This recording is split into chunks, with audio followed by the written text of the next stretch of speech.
snail-eating snakes and the speciation of snails.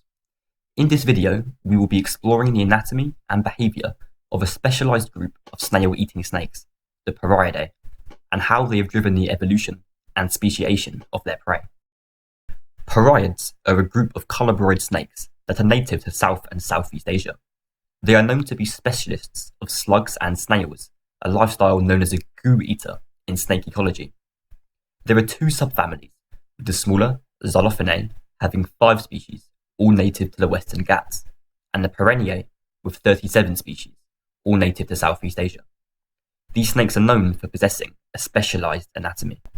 Hoso et al. 2007 studied the anatomy of pareid snakes and found that their lower mandibles are asymmetrical in tooth count.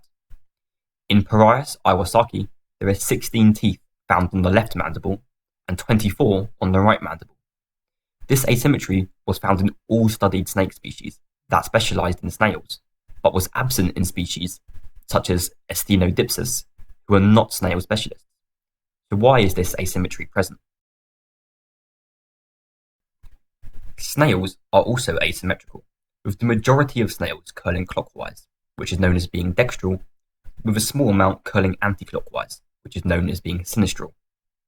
Most snails are dextral, as the shells need to curl the same way to be compatible during mating. To observe how the snake's asymmetrical dentition is used, the authors set up local Bradybanus snails to be eaten by Pareius iwasaki snakes, of which some of the snails were dextral and some sinistral. The authors found that the snakes took significantly longer and used more movements to predate upon sinistral snails than dextral ones. This shows that the right-handed asymmetry of the snakes is a specialisation for feeding on snails where the region is dominated by clockwise dextral snails. The snake's specialised dentition is further used in the feeding process. Species such as Aplopeltura boa have been observed removing the indigestible operculum from snails using a soaring motion of the lower mandible. This is achieved by the snake anchoring the snail in its mouth using its upper jaw and one of the mandibles. The other mandible then soars back and forth to remove the unwanted operculum. This action is unique amongst vertebrates. Predation pressure from these specialised snakes has caused an evolutionary pressure on the local snail species. This was investigated in Satsuma caliginosus snails by Hoso et al. 2008, who studied the shell adaptations against predation. He compared Caliginosa subspecies, which lives alongside snail-eating snakes, and the Picta subspecies, which is isolated from snail eaters. The author found that snails that coexisted with the snakes had an unusual aperture shape, where the bottom of the shell protrudes into the aperture, narrowing it near the umbilicus, whilst snails isolated from snakes had a smooth, rounded aperture. After conducting an experiment, it was shown that snails with non-rounded apertures were significantly more successful at escaping predation from pareid snakes. This was done by drawing their body into the shell.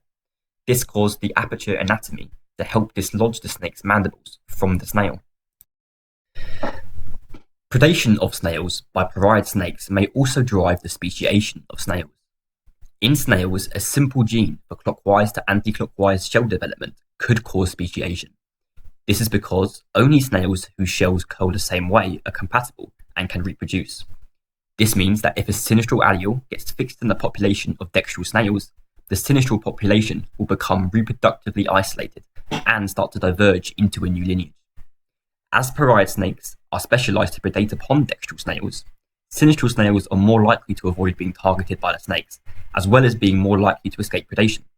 This means that there is a survival advantage for the presence of a sinistral allele in these snails, which counters the reproductive disadvantage, therefore fixing the allele in the population where pareid snakes are found. This drives the speciation of snails such as Satsuma, as the reproductively isolated sinistral snails will only breed with each other and have a survival advantage over dextral snails. This pattern can be seen across the range of pareid snakes and Satsuma snails, where sinistral snails' diversity is highest in the range of pareid snakes and is almost absent outside of its range. This unique case study of coevolution between predator and prey highlights how surprisingly simple genetic changes can lead to speciation, and also shows how unique anatomy of prey can drive the evolution of surprising and unique adaptations in predators.